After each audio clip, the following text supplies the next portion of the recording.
Primetime local news, serving the Lakeland and Midwest regions.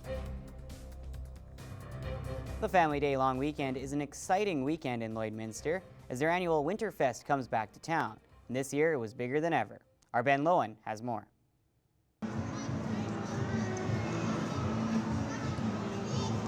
The Service Sports Center was buzzing as they held their yearly Winterfest. Families of all shapes and sizes came to enjoy the games and bouncy castles, as well as refreshments and live music. This event has been a tradition in the city for many years, and recreation programmer Sandra Brown is happy to see its popularity. Winterfest is a celebration of winter. It's a way to stay active with your family on Family Day. That we've seen a huge increase today in everyone that has come out. And what's so awesome to see are the different generations that come.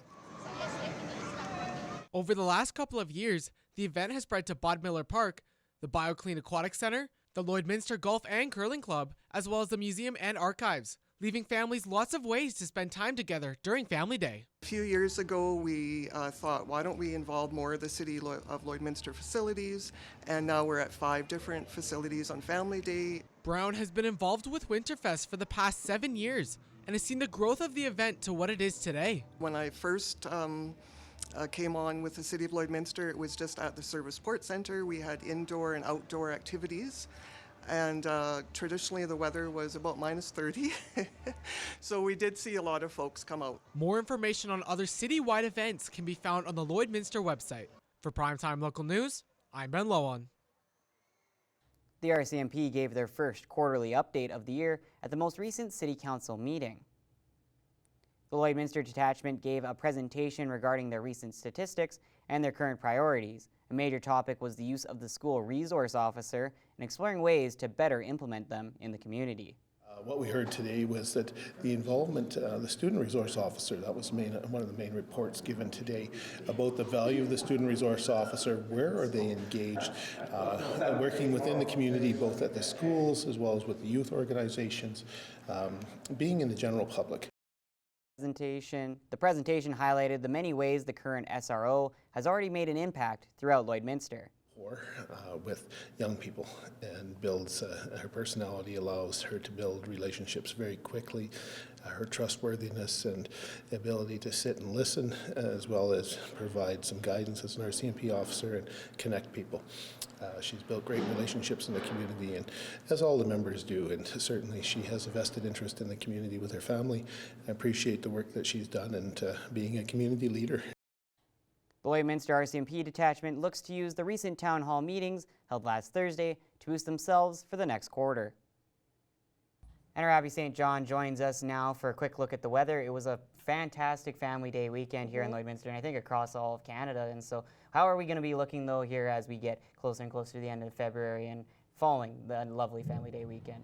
Yeah, it was a fantastic weekend, and that's gonna continue over the next few days this week for sure. Next week, I think it's gonna start to get a little bit cooler, but this week we're gonna be above 0. I think we're even gonna get +6 one day this week, so we're looking forward to a nice week. We're currently sitting at 1 degrees, feels closer to -3 with that wind chill, so really it's been a fantastic day out today. I was out earlier today and it was very nice, sunny and warm. 13 km/h winds, but it still feels very nice out, and a little bit of cloud coverage, but for the most part we saw a very, very sunny day out today, which is always nice, especially at this time of the year. Current temperatures across Alberta, -1 out in Provost, Vegreville, St. Paul, and Bonnyville, +1 in Wainwright, Edmonton, and Lac La Biche, and also out in Marwayne, -2 in Cold Lake, and 0 out in Vermilion. On the Saskatchewan side, -7 up in Isle La Crosse, -1 in Pierceland and St. Walburg, -3 in Green Lake, Meadow Lake, and in Maidstone, -2 in Macklin, and -4 out in North Battleford. Overnight tonight in North Battleford will drop down to -10. Cloudy conditions, only 7 km/h winds, so it should be an okay evening out tonight. A little bit on the chillier side with that -10. And then tomorrow, a daytime high of -1. It's going to start out a little bit cloudy, and then that's going to dissipate, and it should give way to some very nice sunshine throughout the day. Only 9 km/h winds, so it should feel quite nice out tomorrow. Overnight tonight here in Cold Lake will drop down to -14. It will be cloudy starting in the evening and then partially cloudy as you get later on into tomorrow. 7 km/h wind, so it shouldn't be too chilly out. And then tomorrow, daytime high of +3. There will be some times of clouds throughout the day, but for the most part, it should be a sunny day out. Winds at 15 km/h, so it may feel just a tad chilly, but that +3 is very nice to see. Overnight tonight here in Lloydminster will drop down to -9. Cloudy conditions is expected. 11 km/h wind, so not too bad. And then tomorrow, to break down the day, it will be cloudy, but we will have sun tomorrow. It will start out as cloudy. 6 a.m., -8, 11 km/h winds, and then by the time noon comes around, it will be around -2, 13 km/h winds, and it should be pretty sunny out. And then around 6 p.m., it'll be mostly clear, -2 as well, which will carry on overnight as well. Winds at 19 km/h, and then midnight, -2. 19 km/h winds as well, mostly clear.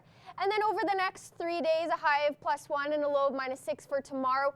And then on Thursday, it'll be mostly cloudy, but we'll still see some sun with a high of +2 and a low of -6. And then on Friday, it should be mostly sunny with a high of +6 and a low of -3. So we're looking forward to some nice above zero temperatures for the next few days here in the border city. But that's the first look at your evening weather forecast. I'll have more overnight temperatures later on in the show.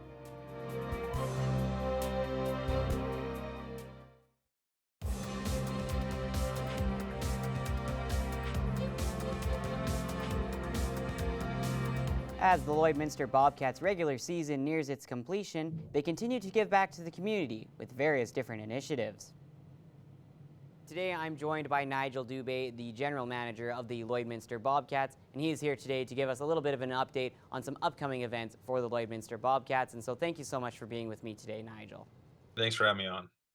And so we'll start with this weekend. On Family Day, you guys had a pancake breakfast as well as a skate with the Bobcats early in the morning. Just talk to me about that event that happened and how successful it was with a bunch of the kids coming out to see and play with the Bobcats. Yeah, it's been great. I think this is our third year doing the pancake breakfast, and it's just been great for an opportunity for our players to meet more fans, and then the same thing with the free skate with the players, just to allow anybody that wanted to go out for a skate. You don't have to be at a game, and it's early in the morning, so create another opportunity for the community to come out and for us to support that way too as well. And so, Nigel, Bobcats announced a partnership with Lloydminster Minor Hockey to make a drills and tactics bank. What was the idea behind that, and just what exactly are you guys looking to get out of giving this to the community? Yeah, we've been working with Lloydminster Minor Hockey in the elite division for 2 years here now, and part of this year was meeting with coaches and having more of like a coaches seminar or hot stove, and going over some of the topics and ideas around different coaches and some of the areas that coaches are looking for more information. And Dan Ockenberg from Minor Hockey has been great with that and lining those up, and the staff over there, and leaving there and taking recommendations from coaches from U7 to U18 was the idea that there's many websites and Instagrams and Twitters available of all these different kind of drills, but we wanted to create something local where if coaches need to find something or want to change up their practice, they could stop into the Bobcats office or at the minor hockey office and actually take a look at different drills, whether it's from the junior level or a college level all the way down to the U7 U9 level, on that side with the drill side, and then also the idea around the tactical side of it. So we want to create resources for the youth coaches and minor hockey coaches and elite coaches, that will help them become better coaches, which will also help the athletes advance further at that level. And it's a talking point. I think we had great discussion around different areas of the game, different areas of the skill with those coaches, and great questions and great reflections on all kinds of levels. And we would just want to continue to work towards that, and obviously work towards getting more coaches into minor hockey and giving back to as well. And so, Nigel, you guys will be working with the Lloydminster Co-op once again to do a Pink in the Rink game when you guys take on the Drayton Valley Thunder on Friday. Just talk to me about this initiative and how long it's been running and how great of a thing it is for the community and the Bobcats. Yeah, Pink and Rink is a huge deal for us. It's grown every year, and I think this is going on fourth or fifth year now of doing it. And it's a partnership with Lloydminster and District Co-op for Kindness Wins, and then it's also a partnership this year with Canadian Natural Resources and the anti-bullying program. So it's an opportunity for anybody 18 and under. Wear pink, you get into the game for free. We're encouraging everybody wear pink. We'll be wearing our pink warm-up jerseys as well as the Kindness Wins warm-up shirts off the ice. And it's a big day for our program. It's a big day for our community, and just bringing awareness to the anti-bullying, to the Kindness Wins. Our players will be out in the community this week. We'll be doing different ticket giveaways, so people will have the opportunity also to win tickets to the game. We'll have specials going on throughout the weekend and bringing awareness around those areas too as well. But yeah, it's been a great tradition here with the Bobcats organization. We're excited for it again, Friday, 7 p.m. Wear pink, show up to the game, and lots of giveaways and freebies. So be ready to catch those in the stands and also fill them out in the lobby. Thank you so much for all the information, Nigel, and we hope that the Bobcats continue to be successful in the community as well as on the ice. Thanks so much. And it's now time to take a look at your pet pictures. If you want to see your pets on our newscast, be sure to send them in to Stingray Pets and Weather Pictures.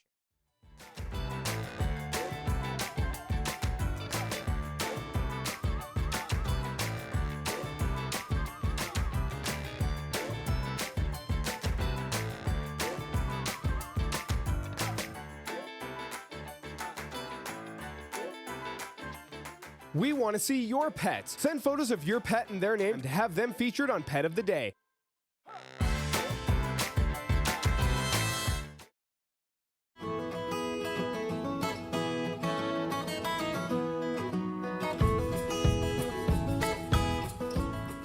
I'm back at Border Paws Animal Shelter for another edition of Pet Project, and today we have just an absolute gorgeous cat named Fizz. Tell me about his personality, how long he's been here, and what would be the best fit for him? Yeah, so Fizz is a pretty affectionate guy, as you can see. He's just under 4 years old, we think. He came in as a stray at the beginning of December last year, so he hasn't been with us a super long time, but we're hoping that it stays that way and he can find a good home. He doesn't seem too fond of the other cats at the shelter, so we'd prefer he go to a home where he's going to be the only cat. But we do think he would be fine with dogs or kids. He's very affectionate, as you can see. He wants attention. He loves when volunteers come in and are able to pet and cuddle him. And with dogs, I think as long as it was a cat-friendly dog that was kind of laid back and wasn't going to pester him a lot, he would be fine with them. He is adorable, and I don't know if our mics are picking up the purring, but if not, he is just an absolute purr machine. If I take mine off, would it show it, do you think? I don't know, but also he has the most gorgeous blue eyes as well. He is just so cute. And do you know how his condition when he came in here? He was a little thin, but he was fairly healthy. Like, he seemed to be in good shape and very loving since the day he came in. He's always kind of been like this, where he's liking the attention. So yeah, he would love a home where he gets a lot of attention and someone has time to cuddle him like this. And it's really just cats. Like, he'd be fine with other younger kids as well, and other dogs, like you mentioned. Yeah, he's like this with kids. He wants affection from every human being, so I think he would be great in a family with kids for sure. That's amazing, and definitely he's just the sweetest, honestly. You had an adoption event at Pet Value. Tell me about how that went. I understand that you had some dogs there over the weekend. We were lucky we had some volunteers and foster homes come. So we had adoptable dog Guapo was there on Sunday, and we had Oki and Kyra there on Saturday, and then some of our adoptable cats on site as well. And we still actually have one at Pet Value Lloydminster. I believe it's Farah that's there now. So you can definitely go visit her. But they showed really well. It was nice to see the people coming in and get some eyes on our dogs and get them out and about so they could experience a pet store in a different environment. Now, going off of the dogs, it was very exciting over the last little bit. You guys have been getting the new kennels. Obviously, all the cats are completed, and then it was the dog's turn. So tell me how that process went, and how the dogs are liking the new sleeping arrangements. Yeah, so our isolation room is complete and our adoptables room is complete, which the adoptables room was the one that's bigger because it holds 12 animals now. 10 that are fair size and then 2 that are a bit smaller just for holding while we clean and stuff like that. But we're really excited. The kennels are much more suited to the dogs, so we've even noticed that they're calmer in there and they're not triggering when they hear us go by the room. They're quite calm. Even when you enter into the adoptables room, it used to be kind of chaos, and as soon as the dogs would hear or see you come in, they'd be hitting the chain link and barking, and then they can see each other and they kind of feed off of that and become reactive. And now with the more solid kennels of the Shoreline kennels that we ordered, they are way calmer, and it's easier for training and easier to keep them calm, get them to sit before we open the doors, things like that, because they're not feeding off of each other's energy to their neighbors through the chain link. So it's been a game changer. That's awesome. And, you know, going off, you know, the cats have been in their new ones for a while now. How have you noticed the difference in their behavior as well? They seem pretty laid back. Like they seemed to adjust pretty quickly. Sometimes when you're first putting a cat in, they have to learn that they can't get through the glass. So sometimes they do try to jump out. But they seem to adjust to it pretty well. And yeah, these are really nice and a little brighter for them too. It lets in a lot more light than the last ones did. So it's been nice that way and easy for us to sanitize. Wonderful. Now, same question as every week. Are there any donations that you're in need of? Yeah, so we are burning through canned dog food very quickly. So if anyone wants to donate canned puppy or even just wet dog food, we are using a lot of it with our new puppies that are here and the mama dog. So anybody that wants to donate, that is what we are most in need of, is wet dog food. Awesome. Well, thank you so much again for joining me. And Fizz, I mean, you can't get any better than this cat. I mean, I think I just fell in love. He is so affectionate and so cute. And honestly, if you're looking for like a cuddle companion, he is the perfect cat for that situation. So I know he's going to make a family very, very happy. Yeah, hopefully he can find someone that like works from home or maybe even a grandma that's at home all day, because he is such a good cuddler. Yeah.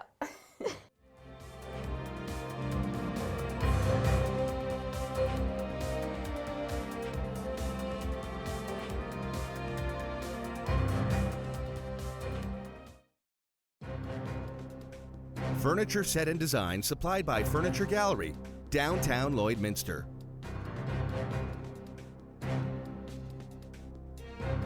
Today, I'm happy to be joined by Craig Copeland, the mayor of Cold Lake, and he's here today to talk about how Cold Lake, alongside Bonnyville and the village of Glendon, are going to be hosting the 2026 Alberta Winter Games. And so thank you so much for being with me today, Craig.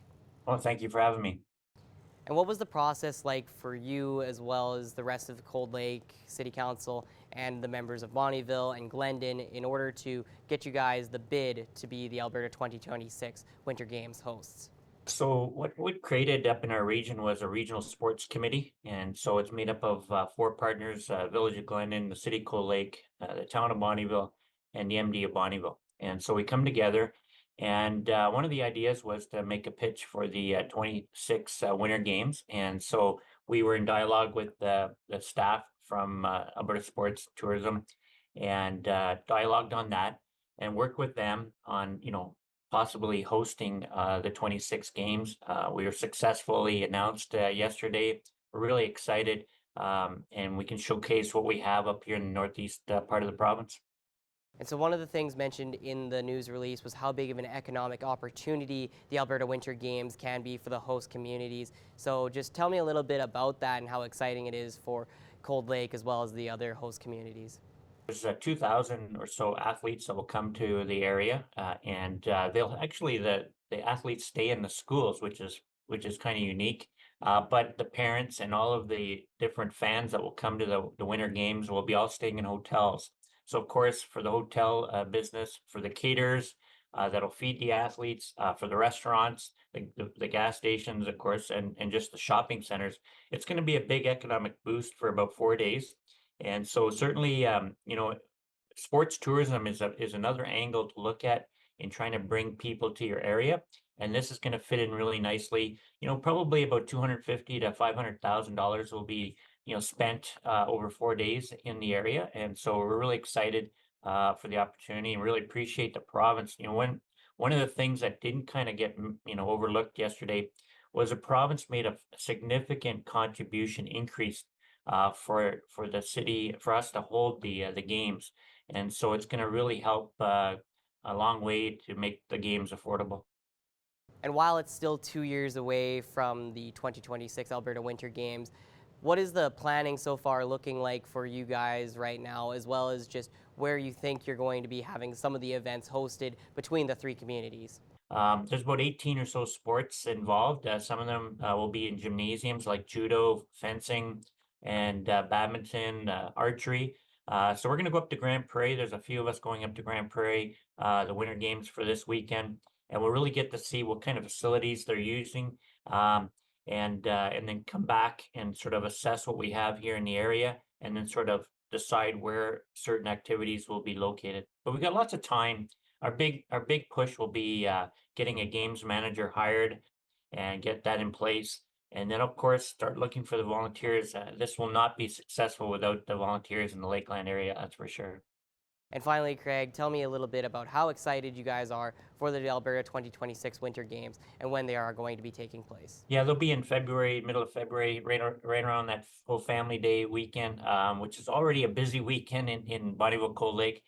This will just add to it, but it's going to be exciting. And you know what it is for our athletes that are in our zone, an opportunity now to just travel right to the area and be their home turf. So it's going to be great. We're going to be looking for a lot of people to be involved in the process.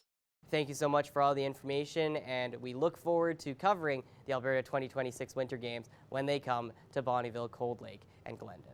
Thank you for having me. All right, we're almost finished with the show today, but we've got one more quick little story for you. Imagine thinking you won a $340 million jackpot and then being told it was a mistake. That's what happened to one American man, and now he is suing. Washington, D.C. resident John Cheeks bought his Powerball ticket in January of last year. Days later, he saw his numbers posted as the winner on the state's lotto website. The agency in charge says those numbers were posted accidentally, and he never actually won. He is suing the lottery, arguing his ticket should be honored. I think I would have to agree with him. I very much agree. I mean, it's $340 million, and they made the mistake. It's not on him. I think he's owed some kind of compensation for their mess up. It's not like Steve Harvey saying the wrong name at Miss America or whatever it was. Like, this is a lot of money. To think that you won, I think he should win that lawsuit. Yeah, it's definitely a card laid is a card played. So yeah, thank you so much for watching here today, guys, and we'll be joining you once again later on in the week.